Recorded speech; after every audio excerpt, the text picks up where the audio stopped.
Buenos días, muchísimas gracias por su participación, muchísimas gracias a la doctora Paola Durán, nuestra docente de endocrinología pediátrica, pues que hoy también se adhiere a estas actividades académicas que hacemos a través del Rincón Pediátrico, y a la doctora Fajardo que nos hizo la conexión.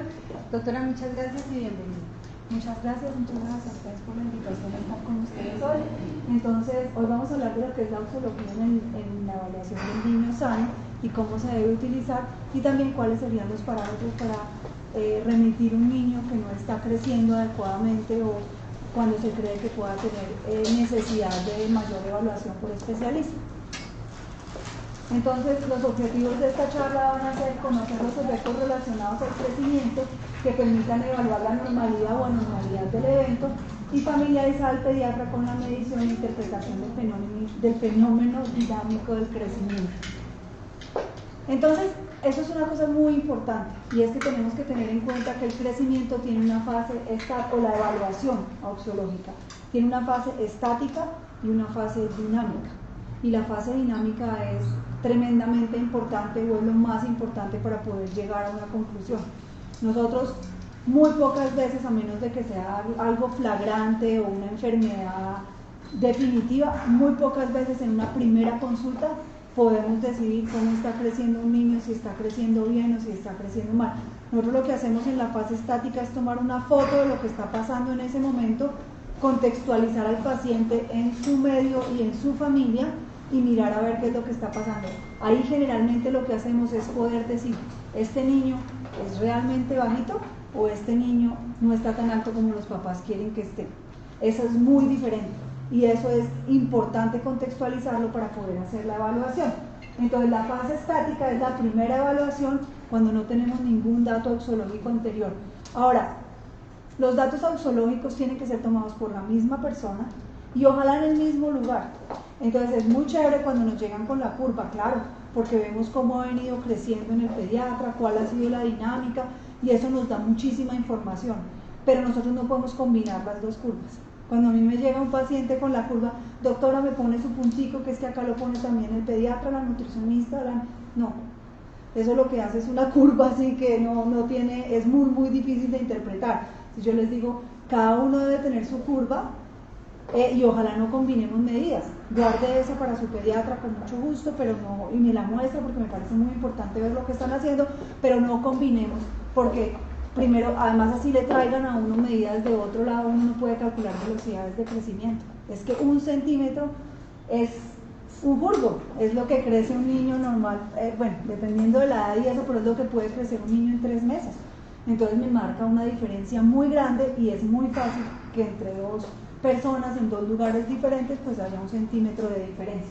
Entonces tenemos que estar, entonces está la fase estática, que es la primera vez que vemos al paciente, y luego venimos con la fase dinámica, que tenemos datos anteriores y que podemos ir viendo cómo es la dinámica de crecimiento del paciente. ¿Cuáles son las herramientas? La historia clínica es absolutamente importante, por eso nosotros siempre tenemos como un formato, hay que preguntar todo muy bien. Cualquier enfermedad sistémica afecta al crecimiento. Y muchas veces lo primero que se afecta es el crecimiento y ni siquiera tenemos síntomas de enfermedad. Muchas veces si uno es juicioso y uno va llevando la curva, lo primero que ve es que el niño se estanca y uno dice, bueno, ¿y este niño por qué se estancó? Y sigue estancado y empieza a hacer las evaluaciones y puede llegar a un diagnóstico temprano por haber sido juicioso con la auxología. Entonces, para crecer, un niño que está creciendo bien, la mayoría de las veces es sinónimo de salud. Entonces eso es muy importante.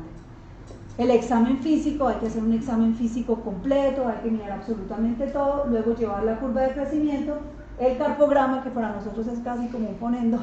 El carpograma es una herramienta súper útil en endocrinología pediátrica y por eso nosotros aprendemos a leer nuestros propios carpogramas, porque eso también es dependiente de la persona que lo lea.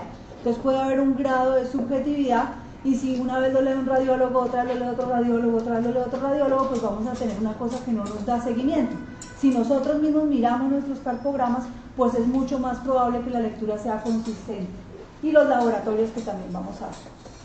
Entonces, ¿desde cuándo empieza a programarse el crecimiento de una persona? Desde la concepción. La historia prenatal es tremendamente importante y sobre todo se ha vuelto mucho más importante en los últimos 10 o 20 años desde que surgió la hipótesis de Barker, desde que aprendimos cómo crecen los niños pequeños para la edad gestacional, qué puede pasar con los prematuros. Ahora, hay una cosa que es importante que creo que ustedes tengan en cuenta, es un prematuro adecuado para la edad gestacional no queda con programación fetal, simplemente es un prematuro, ¿sí? Pero un niño a término que fue pequeño para la edad gestacional o un prematuro que fue pequeño para la edad gestacional, ese niño sí va a tener una programación fetal. No sé si están familiarizados o si me entienden lo que quiero decir con programación fetal, ¿sí? Es cuando hablamos de reatrapaje, es cuando hablamos, eso es lo que llamamos programación fetal. Igual yo les voy a explicar un poquito, pero a mí me parece que eso es importante que lo tengan en cuenta, porque muchas veces nos remiten prematuros, pero fueron adecuados para la edad gestacional. El prematuro adecuado para la gestacional no se comporta como un bebé, es como un pequeño para la edad gestacional, por lo menos en lo que es en la parte metabólica, en la parte de crecimiento, ¿vale? Es muy importante ver si hubo exposición fetal a toxinas, a drogas, a medicamentos, bueno, todo lo que tiene que ver con eso. La otra parte que es importante y que hay todo un consenso en pediatría, pasa que no me puedo poner a explicar cada una de las cosas porque si no, no acabamos, pero ustedes tienen que saber que RCIU es diferente de peso, no es lo mismo. RCIU necesita 2 ecografías fetales que se muestre que la velocidad de crecimiento entre las 2 ecografías fetales no fue buena. Eso marca un retardo del crecimiento intrauterino. PEG solamente marca la edad o el peso o la talla al nacer, pequeño para la edad gestacional, en peso o en talla. Entonces, un niño pudo haber tenido RCIU, pero no ser pequeño para la edad gestacional. O un niño puede ser pequeño para la edad gestacional y no haber tenido RCIU. Entonces eso es importante que lo tengan en cuenta, aunque las consecuencias metabólicas y de programación fetal, tanto en el RCIU como en el pequeño para la edad gestacional, sí son muy similares. Sin embargo, si ahondamos en eso y queremos leer un poco más, las consecuencias metabólicas del pequeño para la edad gestacional en peso y del pequeño para la edad gestacional en talla son diferentes. Y si quieren y si les interesa el tema y si creen que es importante, puedo venir un día y les hablo solamente de eso. Bueno, listo. Y hipoxia neonatal o trauma perinatal. Entonces, hay que mirar, hay que hacer una anamnesis bien larga y mirar a ver si el paciente tiene alguna enfermedad sistémica, alguna enfermedad inflamatoria y sobre todo, la mayoría de los niños que nos llegan para valoración de talla baja son niños que no tienen nada evidente, son niños que uno los mira y están sanos y que si uno hace una historia clínica rápido son niños sanos. Entonces nosotros tenemos que ser muy cuidadosos y ser muy detallistas en el tipo de preguntas que hacemos y mirar a ver qué factores de riesgo tienen. Acuérdense que hay 2 cosas que uno tiene que tener en cuenta, pues además de todo, pero digamos como para hacer el punto de las cosas que pueden ser diferentes. Uno, las caries se comportan como enfermedad crónica, sistémica crónica, inflamatoria. Entonces, si un niño está lleno de caries, eso puede afectar el crecimiento. Entonces a veces uno les mira, está lleno de caries y le dice, pues tienes que ir a un odontólogo pediatra, mirar a ver, porque te hace una enfermedad crónica inflamatoria. Y el entorno psicosocial, también hay estudios, están reportados en la literatura. Ustedes pueden coger un niño que está en un entorno con deprivación afectiva y el niño puede tener una falla del crecimiento, para de crecer, lo sacan, lo ponen en un lugar donde ya no está expuesto a esto y el niño empieza a crecer divinamente. O sea, solamente la parte afectiva es súper importante de indagar en un niño que tuvo un estancamiento súbito del crecimiento. ¿Qué está pasando en la casa? ¿Qué está pasando en el colegio? ¿Qué está pasando? Bueno, todo ese tipo de cosas. Y las otras cosas que tenemos pues son talla, peso y sobre todo, lo más importante, si ustedes quieren poder evaluar una talla baja en su fase dinámica, tienen que tener velocidad de crecimiento. Bueno, en la historia familiar, la otra parte que es importantísima es la talla de los padres, porque yo tengo que contextualizar a este niño en su parte genética. Cada niño es un mundo. Si uno llega a cualquier, bueno, me imagino que a ustedes también les pasa, apenas dicen que son pediatras, ay doctora, ¿será que mi hijo está bien? Es que yo lo veo como chiquito. Nada, uno no puede saber, si uno mira a un niño así, no, uno tiene que contextualizarlo. Entonces uno primero lo contextualiza en su ambiente, en la parte de enfermedad, si está sano, y luego lo tiene que meter en su parte familiar. Entonces, ¿cómo es la talla medioparental? Se calcula. la talla del padre más la talla de la madre dividido 13. 13 es un factor, es un número único. ¿De dónde sale ese 13? Es porque universalmente, en casi todas las curvas de crecimiento que se han hecho, esa es la diferencia entre sexos. Entonces se dice que, por ejemplo, una mujer de 1,61 sería un hombre de 1,74, más o menos. Un hombre de 1,78 sería una mujer de 1,65. Y eso lo que hace es que nos ubica más o menos, porque para saber más o menos cómo son las tallas de los padres con respecto el uno al otro. Entonces eso lo que hace es corregir para sexo.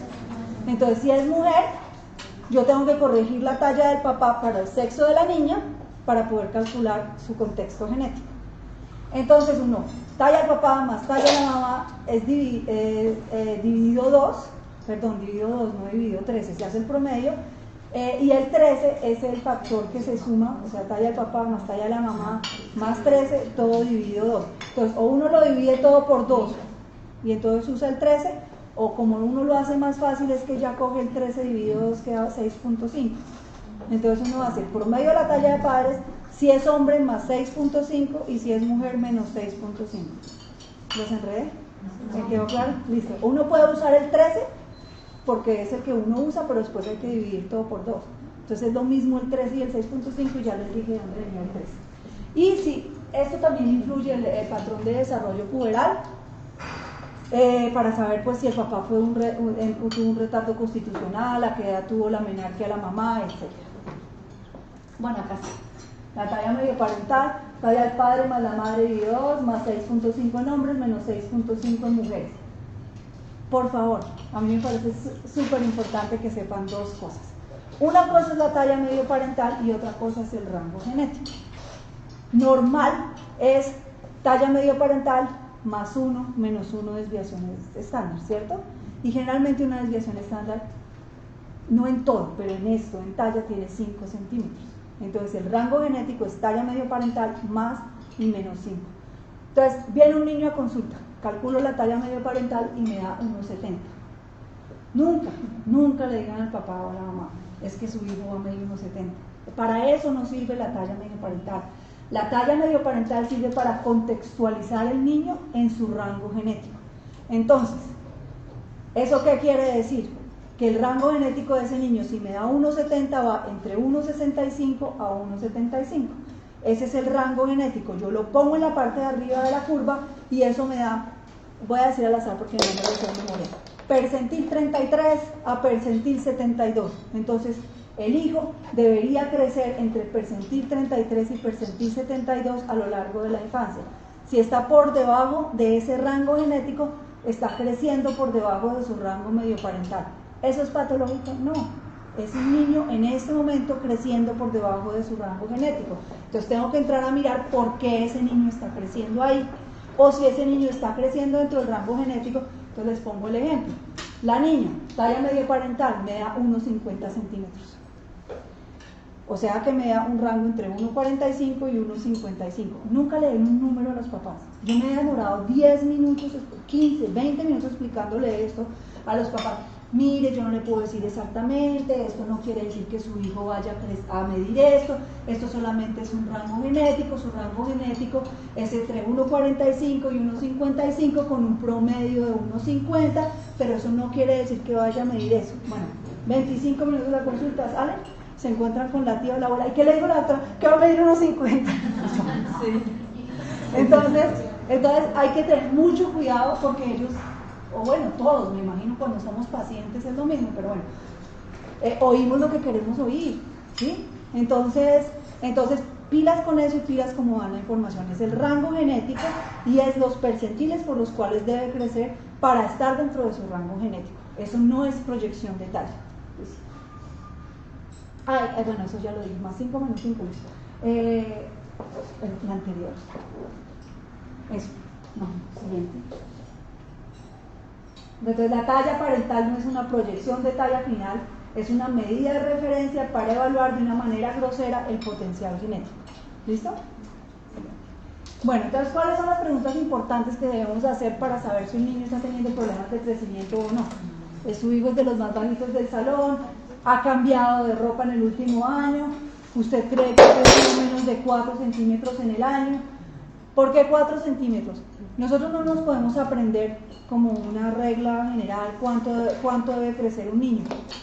Para eso existen las curvas de velocidad de crecimiento y cada niño con año y meses debe crecer una cosa distinta. Pero en general, en cualquier momento de la vida durante el crecimiento, crecer menos de 4 centímetros por año ya está por debajo de la curva. Entonces es como una cosa ahí, pero pues es receta, eso tenemos que usar las curvas de velocidad de crecimiento. ¿Y ha tenido algún periodo especial en que usted cree que no creció? ¿Al niño le preocupa su estatura o es solo a los papás que les preocupa la estatura? ¿Puede jugar con niños de su misma edad o siempre es mucho más chiquito que los demás? Si es mujer, tiene antes de los 8 años algún signo de desarrollo sexual. Si es hombre, tiene algún signo de desarrollo sexual antes de los 9 años. Las mujeres después de los 13 años, si no tiene absolutamente nada, no es menarquia, es que no tenga nada de caracteres sexuales secundarios después de los 13 años, se considera tardío. Y en los hombres también, que no tengan nada de caracteres sexuales después de los 14 años se considera tardío, no patológico, solo tardío. Entonces cuando es tardío pues ya merita que uno le haga algún estudio, pero pues puede ser normal hasta mucho después y hay que mirar la historia familiar. ¿Y desde qué edad se preocupa su hijo por la estatura? Entonces, ¿qué es otra cosa súper importante? En el examen físico uno cree que es una bobada medir. Yo no mido a mis hijos en la casa. En la casa no tengo los instrumentos. Si yo tengo alguna preocupación, pues los traigo y los mido donde tengo exactamente el estadiómetro. Si yo lo hago en la casa con un esfero, y pues no es por nada, pero yo mido niños todo el día, igual no me quedan bien medidos en la casa. Ahora la mamá y el papá poniendo el lápiz así o mirando, no, eso no puede ser. Y como yo les digo, 5 milímetros en una medida es un curvo en un niño, entonces toca medirlos muy bien. Otra cosa que de pronto parece que no tuviera importancia, pero es verdad, cuando uno mide niños todo el día, llega un momento, yo creo, pues a mí me han dicho los neurólogos, es como que el cerebro se protege y ya no memoriza todos los números. Entonces a veces, mientras uno los mide, los termina de examinar y va y se sienta, ya se le olvidó, y dice, pero no puede ser, pero no es eso, pues ya se vuelve como una cosa tan mecánica que ya el número no se queda. Entonces apenas los miden, anotan. Y generalmente uno debería tomar 3 medidas, tomar el promedio y coger la del promedio. En el mismo estadiómetro volver a reposicionar al niño, no es dejarlo subir y bajar, no. Quitarlo, volverlo a poner y volverlo a poner, y así, 3 veces y tomar y anotar inmediatamente. Porque si no, eso se llama entre el peso, la talla, el perímetro cefálico, el cráneo, ya no sabe. Bueno. Los segmentos corporales son la manera de decir si una talla baja es simétrica o asimétrica. Entonces se debe medir el segmento superior, el segmento inferior, que eso también pues es toda una charla poder explicar bien cómo se hace, y hay unas curvas especiales para segmentos corporales. También debemos utilizar las curvas, no hay números mágicos. Es que por eso en pediatría uno no puede decir valor normal como uno dice en adultos, no sé, se me ocurre la TSH, igual también varía de edad a edad. Entonces, como nosotros sabemos en pediatría hay que mirar siempre los valores normales para la edad. El grado de desarrollo puberal supremamente importante y mirar siempre, hacer un examen físico súper completo para ver si tiene algo sindromático. Las curvas de crecimiento a mí me da mucho pesar ahorita que estamos en computador, porque pues uno no tiene papel y si no tiene papel no tiene la mitad. Es que la curva de crecimiento es tremendamente importante, es lo que uno ve realmente cómo va creciendo el niño. Entonces pues digamos que uno va cogiendo experiencia y ya uno va mirando las desviaciones estándar y uno tiene la curva en la cabeza, entonces uno se la imagina, pero no es lo mismo. O sea, yo por ejemplo en el consultorio, así tengo el paciente en el computador, yo tengo la curva y miro la curva y a veces solo tengo que mirar la curva así para saber qué está pasando con el paciente. Entonces acostumbrémonos a tener curvas, a tener la curva que quieran, bueno, eso también al final si tengo tiempo les hablo un poquito, pero a tener una curva para ver la dinámica de crecimiento. Las medidas deben ser precisas y consistentes y se debe tener el equipo adecuado para la medición de los niños. Se debe tener en cuenta la edad exacta. A veces les llegan a unas curvas como si el niño fuera cada cumpleaños al médico. A los 3, a los 4, así que no puede ser el hobby de que cada día de su cumpleaños vaya al médico, porque entonces hay que tener en cuenta los meses también, 4 años, 3 meses, 4 años, 6 meses. Se debe graficar en la curva apropiada quiere decir hombres en hombres, mujeres en mujeres, de 0 a 36 o si se mide ya en los de años eso debe ser. Y hay una fase estática y hay una fase dinámica, y la fase dinámica es absolutamente necesaria para poder saber qué está pasando con ese niño. Como les digo, hay gráficos para hombres y para mujeres, hay gráficos para medir niños acostados y hay gráficos para medir niños de pie, y existe una diferencia de 1.5 a 2 centímetros en una persona cuando uno la mide acostada y cuando uno la mide parada. Cuando uno la mide parada ya empieza la gravedad y entonces pues eso hace que sean más corticos. Entonces también es un motivo de remisión que dejan de medir el niño acostado, lo paran, se cae un poco de la curva y está justo en el momento en que se debe caer de la curva o que es apropiado que se cargue la curva, entonces ténganlo en cuenta también. En general, la dinámica de crecimiento, las curvas son crecimiento poblacional. Uno no puede coger un punto acá y decir, entonces el niño va a crecer así. Porque esto es un crecimiento poblacional. Ustedes no pueden hacer una proyección. Pero en general, si un niño está creciendo sano, debe crecer paralelo a la curva. Cruzar percentiles, atravesar la curva es anormal. Es más anormal, y perdón cruzar percentiles que estar bajito. Si uno tiene un niño bajito creciendo bien, puede estar tranquilo. Si uno tiene un niño así está en percentil 75 que se empieza a caer, eso debe prender todas las alarmas, porque el crecimiento es síntoma de salud, es señal de salud. Entonces ahí tienen que empezar a investigar. Sin embargo, ¿qué pasa si yo tengo una mamá de 1,50, un papá de 1,60, que eso viene a ser más o menos percentil 3, y me nace un niño gordito, divino, de 40 semanas, que pesa 3.500 gramos y mide 52 centímetros? Eso, no sé, eso debe ser como percentil 75, percentil 90. El niño tuvo un súper buen medio intrauterino, tuvo un buen crecimiento intrauterino, estuvo bien nutrido, pero nació por fuera de su carril genético. ¿En qué momento estos niños entran en su carril genético? Entre los 6 y los 24 meses. Por lo tanto, pregunta de examen, la única época de la vida en que es normal cruzar percentiles es entre los 6 y los 24 meses. Es la única época en que uno puede ver un niño que se esté cayendo de la curva, además si lo miramos, que nació en percentiles que no le corresponden. Entonces es la época de la vida en que los niños entran dentro de su carril genético. ¿Vale? Entonces, ¿cómo se mide rápidamente? Cuando los medimos acostados debemos utilizar por lo menos 2 personas, poderlos tener, que los pies queden exactamente perpendiculares y la cabeza recta, no hiperextendida y no así, sino que quede en su posición normal, y se utiliza lo que se llama un infantómetro. De los 2 a los 18 años se debe utilizar un estadiómetro, es decir, ya se mide a los niños parados. El paciente siempre debe estar descalzo, porque hay muchas veces que ni siquiera les quitan los zapatos, y se debe utilizar y mirar siempre 3 puntos: los hombros, los glúteos y los talones pegados contra la pared. Entonces son como 3 puntos de referencia que uno siempre se debe agachar y mirar que los niños lo tengan. Y luego posicionar la cabeza. Siguiente. La cabeza también no puede estar hiperextendida, no puede estar así, tiene que estar así, con una línea imaginaria, que los ojos y las orejas queden rectos y perpendiculares contra la parte de atrás. ¿Y cuáles son los errores más comunes al medir? Se le olvidan a uno las medidas, utilizar la curva incorrecta, no poner la edad exacta y no tener los cuidados que se debe tener para medir.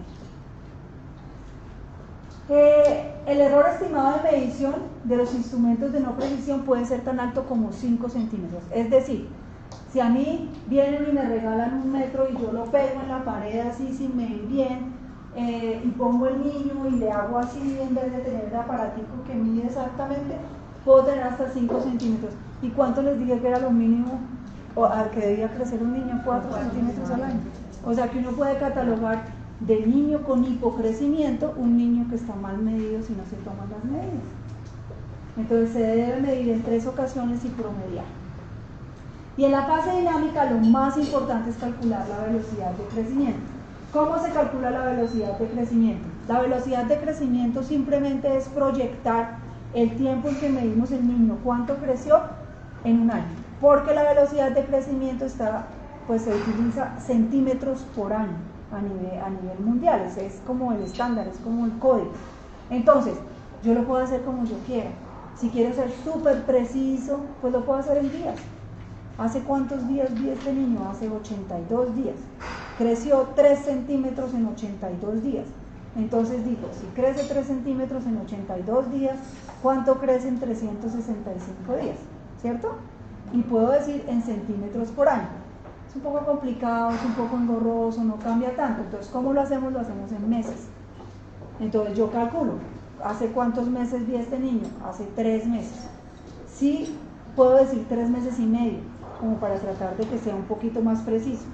O más cerquita 3 meses y medio, o más cerquita 4 meses, o más cerquita 3 meses. Entonces digo, bueno, lo vi exactamente hace 3 meses. Y el niño creció 3 centímetros en 3 meses. Entonces es mucho más fácil de calcular. Si creció 3 centímetros en 3 meses, pues en 12 meses creció 3 por 4. Entonces es un niño que está creciendo a centímetro por mes, que está creciendo súper bien. Pero también puedo tener un niño que crece a 0,5 centímetros por mes y que está creciendo 6 centímetros al año, que también es normal. ¿Ok? Y es hasta normal hasta crecer 1 centímetro por 3 meses.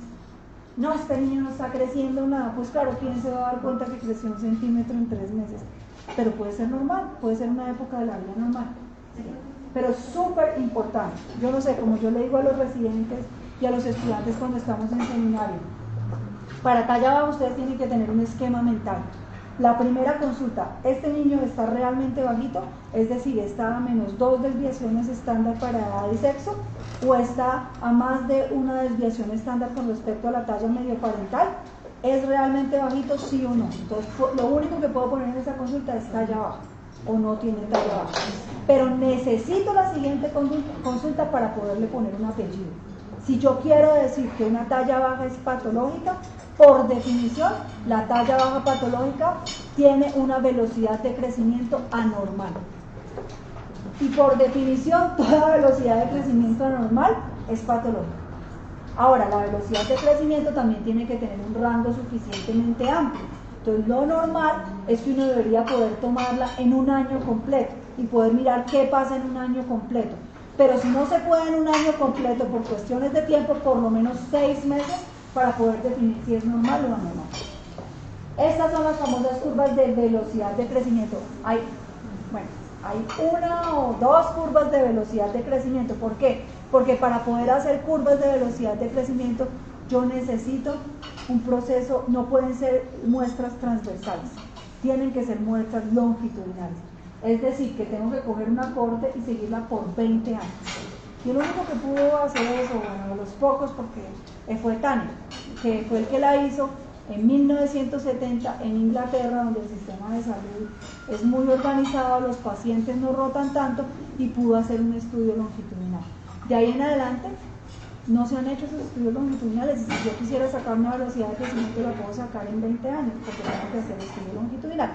Entonces, ustedes la ven combinada con las curvas del CDC, con las curvas de la OMS, con las curvas colombianas, pero todas son las mismas. Entonces, la que se pone ahí es la de tal. Entonces, miren las referencias. Entonces, generalmente es esta, y esta hecha para niños maduradores lentos. Entonces, si ustedes miran, ¿qué es lo que pasa en el madurador lento? Que empieza el pico puberal mucho más tarde, a los 13 años. Maduradores rápidos, que empiezan el pico puberal mucho antes, a los 9 años. Y los maduradores normales, que empiezan el pico puberal hacia los 12 años y hacen el pico hacia los 13 y medio, mientras que los maduradores lentos pueden hacer el pico a los 15 y medio, 16. Entonces, esto es para mirar cómo está creciendo un niño de acuerdo a su maduración y si es normal o anormal. Y esto es básico, esto es lo más importante de la obstetricia, para poder definir si es una talla baja normal a la cual le puedo hacer seguimiento y está dentro de las variantes normales, o definitivamente es una talla baja patológica y tengo que entrar a hacer un estudio mucho más profundo, y eso lo pueden hacer ustedes. Entonces ustedes dicen, paciente quien se encuentra talla baja por definición y por nada, y le he hecho seguimiento por 6 meses encontrando una velocidad de crecimiento anormal, eso ya es para remitir. Y entonces ahí uno entra a ponerle un poquito más. También si es simétrico o asimétrico. Entonces ustedes tienen una talla baja anormal, porque tiene una velocidad de crecimiento anormal. Y además ya saben si es simétrica o asimétrica con solamente medir los segmentos, ustedes ya están súper enfocados. Talla baja, anormal, asimétrica, a este niño hay que hacerle algo, ¿no? Talla baja, anormal, simétrica, le estudio algo sistémico. Lo otro le estudio más por la parte de huesos, por la parte genética, entonces están mucho más enfocados en cómo deben mirar ese paciente. Bueno, estas son las velocidades de crecimiento, pero en realidad tienen que mirar la curva de velocidad de crecimiento. Entonces, a mí no me gusta tener como números en la cabeza por lo que les digo, porque las tallas normales en niños varían muchísimo. Yo no me sé exactamente, si a mí me preguntan y me paran ahorita y me dicen, ¿cuánto tiene que estar creciendo un niño de 5 años, 8 meses? Pues yo no me lo sé de memoria, yo no sé cuál es el percentil 50. Entonces, en general existen como cosas de referencia. Uno sabe que no puede ser menos de 4 centímetros por año, por lo menos en la etapa prepuberal, pero no me gusta que se aprendan eso. Quiero que usen la curva, es mucho mejor. ¿Cómo se calcula? Ya les dije cómo se calcula la velocidad de crecimiento. Puede ser en años, puede ser en días. Hay una cosa, y es que la edad decimal, cuando se hicieron las curvas de velocidad de crecimiento y cuando se hicieron las primeras curvas, entre 3 y 4 años habían 10 rayitas. Entonces se hablaba de edad decimal. Pero de hace un tiempo, por consensos internacionales y por práctica internacional, se ha decidido pues, que usar eso en la práctica clínica no es muy práctico. Entonces lo que se hace es que se divide en 12 y ya todas las curvas traen 12 rayitas. Entonces yo no puedo calcular en edad decimal y graficar en una curva que está con edad en meses, porque estoy mezclando peras con manzanas. Una edad decimal de 4.10 no es lo mismo que 4 años, 10 meses. Entonces tienen que saber lo que usan, por qué lo usan y cómo lo usan, pero no podemos mezclar todo porque los resultados van a ser erróneos. Entonces hoy en día se usa más la edad en meses y es suficientemente precisa como para poder sacar conclusiones. Estas son las gráficas de Tanner para velocidad de crecimiento. Bueno, ya se las había mostrado, por acá hay otro ejemplo. Entonces,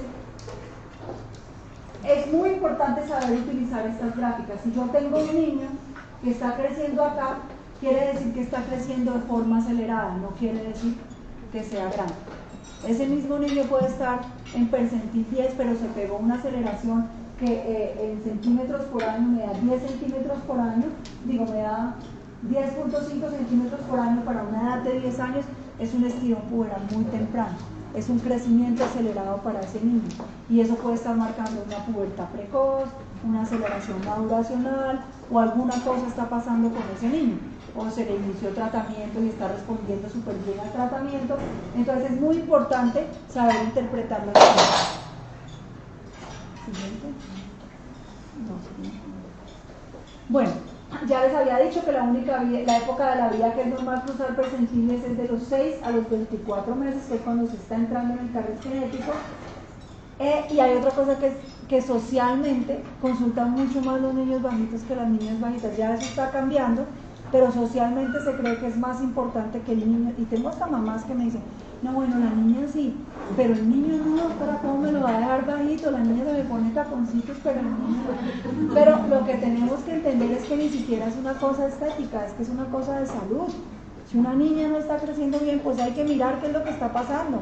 No, es igual de importante entre las dos. ¿Cuánto tiempo me queda? ¿O ya? Bueno. Entonces, se han hecho consensos.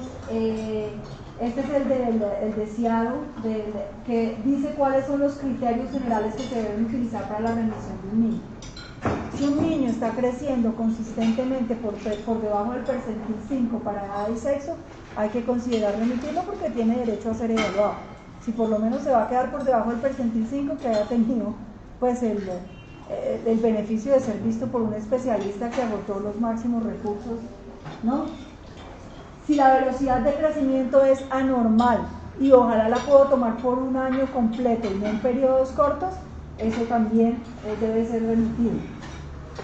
Rara vez podemos hacer algo, a menos de que sea un niño pues que está a -4 desviaciones estándar, pero si no, rara vez esos niños que vienen en el bordecito de la curva antes de los 2 años, nosotros todavía ahí es difícil que podamos ayudar a esos niños, y generalmente hay que enfocarse muchísimo más en la nutrición, que estén bien nutridos, que estén bien desarrollados. Si ustedes los ven que están subiendo bien de peso, que su desarrollo es bueno, pero que todavía siguen en la parte baja de la curva, pero creciendo normal, es raro que antes de los 2 años necesiten evaluación. Generalmente los niños menores de 2 años con falla del medio, es más importante que los vea primero gastroenterología pediátrica, que nos asegure, como le digo yo a los pacientes, que les está entrando la gasolina, que les está llegando, porque sin esa gasolina yo no puedo hacer absolutamente nada. Es importante tener los datos previos de talla. Si pueden mandar las curvas de crecimiento, es importante. Y la edad ósea, como les digo, bueno, yo no debería decir esto en cámara, ni así públicamente, pero me voy a arriesgar. Antes, a veces prefiero tener un carpograma que un fonendo. Así como el fonendo es el que representa al médico y es súper importante, pues obviamente es súper importante, y tengo que haber descartado pues cualquier cosa sistémica antes de entrar a hacer un carpograma, es un chiste, pero el carpograma es casi tan importante para mí como eso. Pero tampoco uno hace crecer los niños a punta de carpograma. Yo estoy hablando por lo menos de un carpograma inicial, pero si hay niños bajitos y le van llegando, bueno, primero el carpograma antes de los 5 años me da muy poca información, es una radiación grande para la tiroides del niño, pues yo sé que los cubren y todo eso, pero pues igual a veces me parece inoficioso tomar una, a menos de que sea absolutamente necesario, piénsenlo muy bien antes de tomar un carpograma a un niño menor de 5 años. Pero ya después, en la primera consulta, va a ser supremamente importante tener un carpograma. Y cuando ya yo tenga el carpograma, tengo que decidir cada cuánto se lo toma. Pero entonces hay niños que cada 6 meses carpograma. Yo digo, no, creen que los están haciendo crecer a punta de carpograma. Yo a veces me toca decirle a la mamá, no le voy a tomar un carpograma hasta que yo no le diga. Y si el doctor le dice carpograma, porque muchas veces, y también para el pediatra queriendo ser diligente, llévele de una vez este carpograma. No, esas citas son muy lejos, llévele de una vez el carpograma. Y no, a veces no necesitamos carpogramas en varios años porque no ha pasado nada dinámico que me haga volver a querer un carpograma. Ya vi, ya lo ubiqué, no ha tenido pubertad, está creciendo bien, no tiene ninguna falla, pues ¿para qué voy a querer otro carpograma? Entonces puede pasar tiempo en que uno no lo necesita. Y la otra cosa, como les dije desde el principio, a nosotros nos gusta leer nuestros propios carpogramas, porque son definitivamente interpretables de manera, pues obviamente hay herramientas, pero tiene una parte subjetiva que es muy importante para nosotros. Y si le han hecho exámenes de laboratorios previos, mandarlos con todo. Entonces, pues estas son como las reglas de tamizaje que se deben tener para mirar a ver si se remite un paciente o no. Entonces, en general se dice que un paciente que está por debajo de -3 desviaciones estándar ya se puede considerar que ha tenido una velocidad de crecimiento anormal, sin tener que hacer tanto la fase dinámica. Sin embargo, pues si uno tiene tiempo y el niño es suficientemente joven, pues hay que hacerle el seguimiento completo. Si está creciendo mal, o sea, tiene una velocidad de crecimiento anormal, si está perdiendo desviaciones estándar, si fue pequeño para la edad gestacional y no ha hecho el reatrapaje, o si tiene síntomas clínicas que nos muestren que está teniendo un crecimiento anormal. El reatrapaje. Ustedes saben que estos niños que nacen pequeños para la edad gestacional o que tuvieron RCIU, casi 95% hacen reatrapaje. Entonces al principio, hace unos años, uno veía en los congresos y todo, no, excelente, todos hacen reatrapaje y trataban de hacerlo subir de peso. Hoy en día sabemos las consecuencias metabólicas de eso. La idea no es tratar de meter el niño a la curva como sea y que tiene que llegar y hacer reatrapaje. No, la idea es que el niño vaya creciendo bien, así sea a su ritmo, porque si aceleramos y hace una aceleración del aumento de peso, pues obviamente son niños que van a tener mayor tendencia a la obesidad en el futuro. Y ese porcentaje, digamos que queda que no hacen reatrapaje, más o menos 95% está estimado que hacen reatrapaje hasta los 2 años, pero hay otro porcentaje que lo hace hasta los 5 años. Entonces, si el niño va bien, si el niño está creciendo bien, está subiendo de peso, no tiene una falla de medio, no encuentra nada más, no está tan lejos de su carril genético, pues uno generalmente para decir si hizo o no hizo reatrapaje puede esperar hasta los 5 años. Entonces, bueno, eso es a consideración clínica, pero se puede. ¿Ok? Signos de alarma: creciendo por debajo del percentil 3 o menos 2 desviaciones estándar, que esté por debajo del rango genético que ya hablamos, que la velocidad de crecimiento sea normal, que cruce percentiles después de los 18 o 24 meses y que tenga cambios significativos en el patrón de crecimiento. Por favor, te vuelvo. ¿Hay alguna de estas que no les haya quedado como súper claro o que tengan preguntas, o creen que ya profundizamos suficiente en cada uno? ¿Cierto?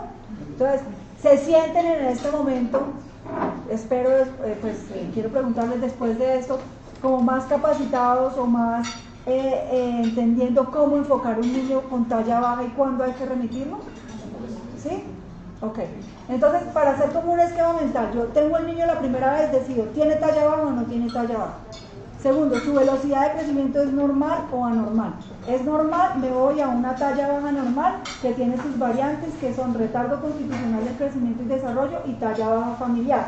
Ahí súper importante dos cosas: la talla medioparental o el rango genético para poder saber si es más retardo constitucional o talla baja familiar, y segundo, la edad ósea, si estoy dentro de este rango.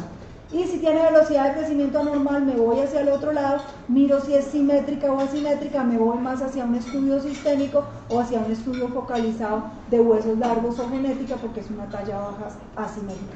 Y en la parte simétrica, y en la parte, cuando estoy en la parte simétrica, que es la parte de talla baja constitucional de enfermedad sistémica, pues me toca meterme en todos los sistemas. Entonces, ¿cuáles son los sistemas que yo me voy a meter primero? Me pongo a pensar, talla baja sistémica asintomática, porque obviamente si tengo una cardiopatía, pues voy a haber encontrado un soplo, voy a haber encontrado alguna otra cosa. Si tengo, yo qué sé, una diabetes mellitus, pues obviamente muy probablemente el niño ya tenga otros síntomas. Pero hay ciertas enfermedades características que producen talla baja y que son asintomáticas. Entonces, ¿cuáles son? La acidosis tubular renal. Pero pues obviamente tengo que enfocar a cada uno de los pacientes. Un niño de 12 años, gordito, perfecto, pues es muy poco probable que tenga una acidosis tubular renal. Un niño de 4 o 5 años, es que llora todo el día, no hace sino pedir agua, es chinche, no come, pues uno mucho más probable piense, es posible que tenga una acidosis tubular renal. Entonces me meto en la acidosis tubular renal, la anemia, pueden estar anémicos, pueden tener un hipotiroidismo que esté empezando. No sé, tienen como que pensar en ese tipo de enfermedades. Entonces, de ahí viene lo que hacemos de tamizaje. Pueden tener, entonces miramos, esas son las cosas que pedimos: un cuadro hemático para ver si tiene anemia, T4 libre, TSH, se le mira una somatomedina C, se le toman gases arteriales, hay que tomarlos, se le mira la función renal y nos enfocamos más hacia ese lado, y eso nos ayuda a enfocar al paciente con talla baja. Entonces, eso era como lo grande que les quería contar de auxología, pero para hacer la auxología es supremamente importante las curvas de crecimiento. Entonces quiero hablarles un poquito de curvas de crecimiento para terminar. Hay pocos países en Latinoamérica que tienen sus propias curvas de crecimiento. Los que los tienen publicados son Venezuela, Argentina y orgullosamente Colombia. ¿Okay? ¿Por qué Colombia tiene publicadas sus curvas? Porque se escogió entre varios países después de hacer propuestas y estudios para tener el apoyo del Instituto Karolinska. El Instituto Karolinska es en Suecia y son quienes otorgan el Premio Nobel de Medicina. Entonces, ellos quisieron apoyar a algún país y escogieron a Colombia a través de la Fundación Cardioinfantil para realizar este proyecto. Este proyecto empezó en el 2009. En el 2009 se hizo la construcción, y yo creo que de todas maneras, así está en la resolución o no está en la resolución, por varias cosas que les puedo comentar porque yo he estado presente en cada uno de los pasos, es muy importante tener curvas propias de su propia población, inclusive ahora ya se está recomendando en los países que tienen sus propias curvas utilizar sus propias curvas. Lo que pasa es que a nivel de salud pública, si yo utilizo mis propias curvas, yo como me comparo con otros países. Yo puedo decir, no sé, por decir cualquier cosa, Colombia tiene 15% de nutrición con respecto a las curvas colombianas. ¿Y eso qué quiere decir? En cambio, si yo digo Colombia tiene 16% con respecto a las curvas de la OMS, Venezuela tiene 12%, Chile tiene 14%, pues de una vez me vuelvo internacional para poder comparar. Entonces, pues cada curva tiene su valor, ninguna invalida la una o la otra, son absolutamente complementarias. Entonces, ¿cuáles fueron los objetivos de estas curvas colombianas? Fueron establecer datos antropométricos o sociológicos de referencia de niños y adolescentes en Colombia, construir gráficas de crecimiento estableciendo valores de referencia de peso y talla que ya están, talla sentado que se está sacando y perímetro de cintura que todavía está en curso y perímetro cefálico que ya está. Y evaluar la asociación de las variables demográficas con la variación en talla. Entonces la metodología, el primer año se hizo longitudinal, es decir, que se cogían los niños apenas nacían y se medían en ciertos intervalos por 12 meses y a partir de los 12 meses ya se hacían cortes transversales. Entonces se hicieron cortes transversales cortos, cada 3 meses. Entonces se hicieron cortes transversales al año y 3 meses, al año y 6 meses, al año y 9 meses, a los 2 años y así sucesivamente hasta los 8 años y a partir de los 8 años los intervalos eran de 6 meses y se hicieron todas las mediciones durante este tiempo. La fortaleza de las curvas colombianas es el tamaño de la muestra. Nosotros tenemos un tamaño de la muestra cerca de 27.000 niños, es decir que cada grupo poblacional era muy grande. Cuando ustedes miran, por ejemplo, patrones internacionales como los de la OMS, a nivel mundial tienen aproximadamente una muestra de 13.000 niños. Entonces el tamaño de la muestra es muy fuerte. ¿Cuáles son los criterios de inclusión? Todo esto ameritó muchas reuniones, mucha discusión, porque nosotros al principio decíamos, nosotros queremos ver cómo crecen los niños colombianos o cómo deberían crecer los niños colombianos. Pues si queremos saber cómo crecen, primero tenemos que saber cómo deberían crecer, porque si no, ¿contra qué los vamos a comparar? ¿Cierto? Entonces, se excluyó todo aquello que podía dramáticamente influenciar en el crecimiento y que no dejara expresar el potencial genético de los niños colombianos. Entonces tenían que tener salud, tenían que tener una vivienda aceptable y los padres tenían que tener algún nivel de educación. Entonces por eso se decidió tomar las clases socioeconómicas a partir de 3, medias y altas. Y que se excluyeron todos los pretérminos pequeños para la edad gestacional, tenían que ser niños sanos a término. Y luego, entonces ya cuando se recogió toda la muestra, se terminó, que éramos 30 personas en el país, en las diferentes ciudades recogiendo la muestra, venía la fase de análisis. Y cuando ustedes analizan unas curvas o cuando ustedes pintan unas curvas, hay 2 maneras de hacerlo. Hay una cosa que es el enfoque prescriptivo, que es absolutamente rígido. Los niños, si tuvieran todo lo que tienen que tener, tienen que crecer de esta manera, que es la OMS y que son los patrones internacionales, porque tenemos que llevar al mundo a que crezcan allá. Es mucho más, entonces limpian los valores más extremos. Pues les estoy explicando de una manera como más amplia. Y hay un enfoque descriptivo que coge valores más amplios, pero que refleja un poco más cómo crece realmente la población. Entonces nosotros quisimos ver cómo debería crecer la población colombiana, pero con un enfoque descriptivo. Es decir, que cuando fuimos a limpiar los datos, utilizamos mucho más amplio para poder tener una cosa más amplia de realmente cómo crecían los niños. Y bueno. Entonces, ¿qué vimos en los resultados? Medimos 28.627 niños, de los cuales 1.418 niñas, no, 27.000. Salieron 1.418 niños y quedaron al final 27.209 niños después de limpiar los datos. ¿Dónde se midió? Se midió en Bogotá, Medellín, Cali y Barranquilla. Se tomaron en IPS en el momento del parto, luego se tomaron en jardines infantiles, luego en colegios y en universidades, porque no podíamos tomar nada de hospital, porque si tomábamos en los hospitales tenemos un sesgo de selección. Esto también es supremamente interesante, pues digamos que yo aprendí un montón y además me apasiona y podría hablarles por horas de eso, pero lo que se hizo fue que eso tenía que ser cogido completamente al azar, porque si había, yo no podía decir, es que mi hijo estudia en este colegio, entonces voy a ir a medir a este colegio. Es que el hijo de fulanita tiene contacto allá, no. Se fue a la Secretaría de Educación, hagan de cuenta, se cogió una gran bolsa, se metieron todos los colegios por encima de estrato 3, se revolvió y se sacaron completamente al azar. Y luego, por un programa hecho por un estadístico, él nos decía, si van a medir el día 3 del mes yo no sé qué, solamente pueden medir los salones 5.1, 5.2 y 5.4. no podíamos ir a 5 o 3, o sea, completamente al azar para que fuera aún más representativo de la población. Entonces, obtuvimos una muestra grande y representativa de la población.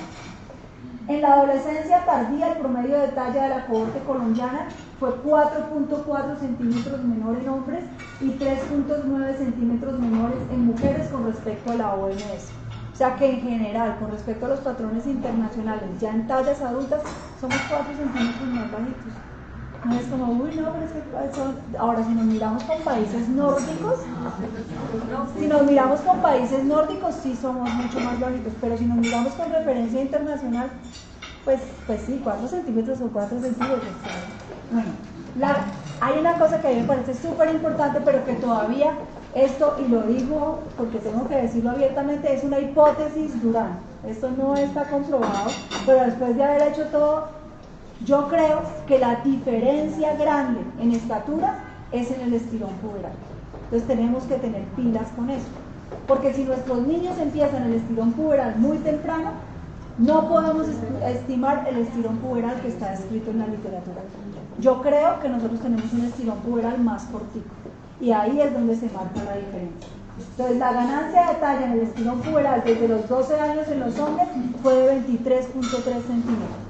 En la literatura está descrito entre 25 a 30 centímetros. Entonces pilas, porque a veces empiezan el estirón puberal en una talla y nosotros esperamos que crezcan una cantidad y al final se nos quedan corticos y no hay nada que hacer.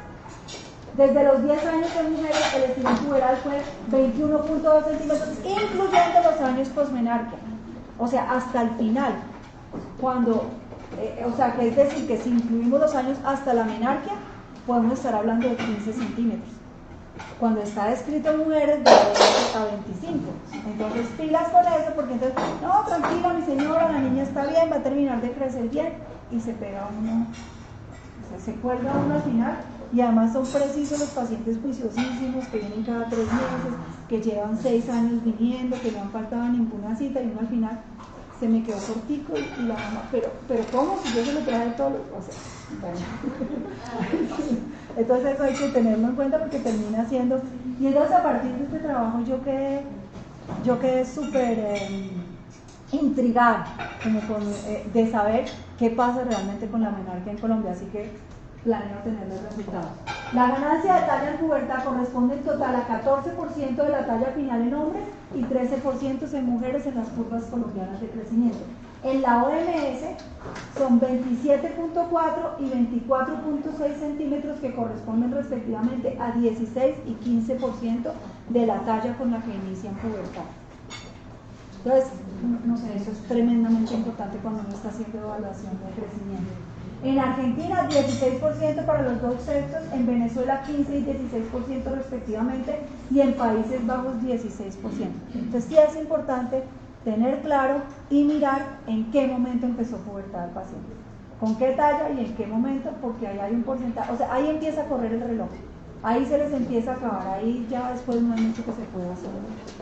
Listo, siguiente. El estirón puberal parece ser de menor amplitud en nuestra población con respecto a estándares internacionales. Eso no está comprobado, yo no puedo sacar esa conclusión con el estudio, es una hipótesis que yo tengo. La talla final adulta promedio en hombres es 172.3 centímetros, 4.2 centímetros menos que en OMS, y la talla final adulta promedio en mujeres es 159.4 centímetros, que es 3.8 centímetros menos que en OMS.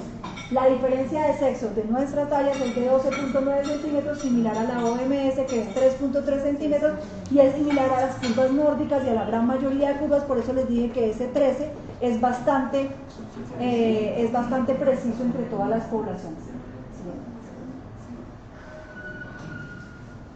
No, yo creo que no voy a entrar en este detalle, sigue y solamente les muestro cómo quedaron las tablas.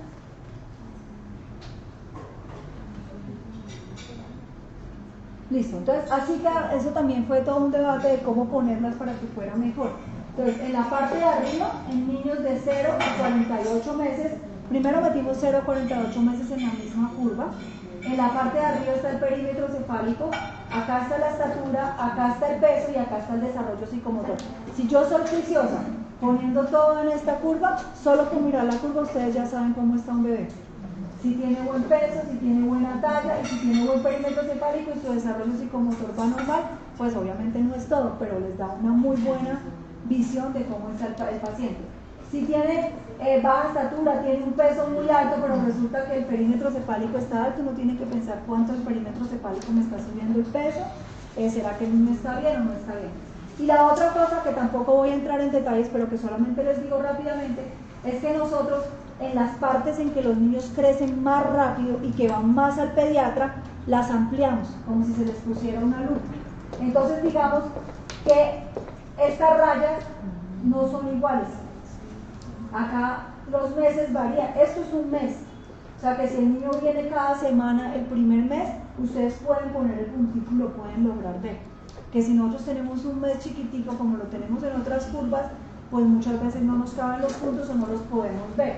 Y luego cuando ya están más grandes y vienen menos, pues les dejamos menos espacio entre, fíjense que acá esto es un mes. Esto es un mes y esto es un mes. Pero en este mes vienen mucho más al pediatra, ¿sí? Pues no sé si estoy tapando. Entonces eso fue lo que hicimos.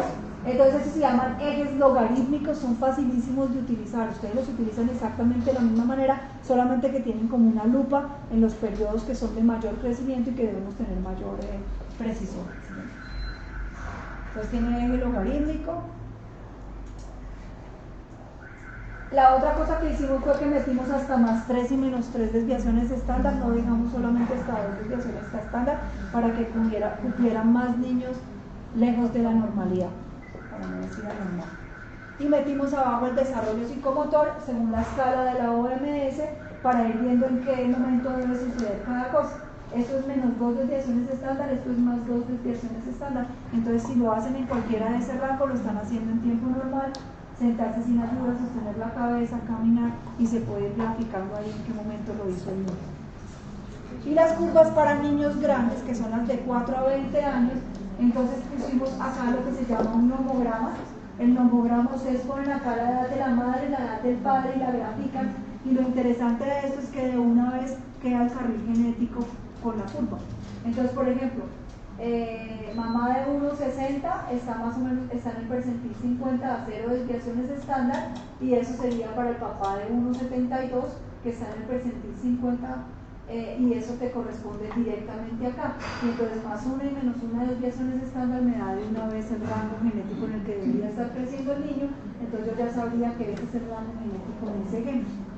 Está la talla, el peso y el desarrollo puberal. Para las escalas de desarrollo puberal, pues tuvimos que utilizar escalas de desarrollo puberal internacionales porque no tenemos nuestras propias escalas, y también está a menos 2 desviaciones estándar, a más 2 desviaciones estándar y el promedio. Entonces también es chévere porque uno le puede decir a la mamá si el hito que está teniendo a nivel de desarrollo sexual está temprano, está más tarde, está con respecto a la población general.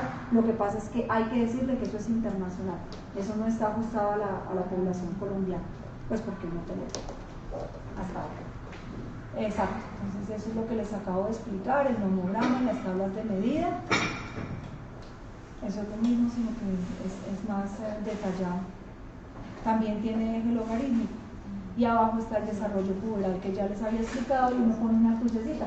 Entonces si esta niña a los 10 años, 2 meses empieza vello púbico, pues está por debajo del promedio de las niñas que empiezan vello púbico, pero está totalmente dentro de la normalidad porque esto es menos 2 desviaciones estándar. Y el índice de masa corporal, que esto también es todo un aprendizaje. Existe lo que se llaman las líneas de la IOTF, que es International Obesity Task Force. ¿Qué hicieron ellos? Ellos describieron puntos de corte para adultos. Entonces ellos, por ejemplo, tienen que el punto de corte para adulto más una desviación estándar es 25. Pero ¿y qué quiere decir ese punto de corte y por qué es importante utilizar el índice de masa corporal? Porque el índice de masa corporal es la única medida de sobrepeso o de adiposidad corporal que está correlacionada con enfermedades futuras, con pronóstico. Entonces, es lo único que han correlacionado de esa manera. No existe ninguna otra medida que esté correlacionada con pronóstico. Entonces lo que ellos hicieron fue poner a más una desviación estándar, a más 2 desviaciones estándar, y según esto las probabilidades de enfermedad. Pero eso no fue hecho en niños. Entonces lo que hicieron fue que ellos, esto es extrapolación, es una estimación mínima. Entonces, cuando nosotros convertimos eso, todas las curvas de índice de masa corporal, todas las que ustedes vean, están hechas con la IOTF.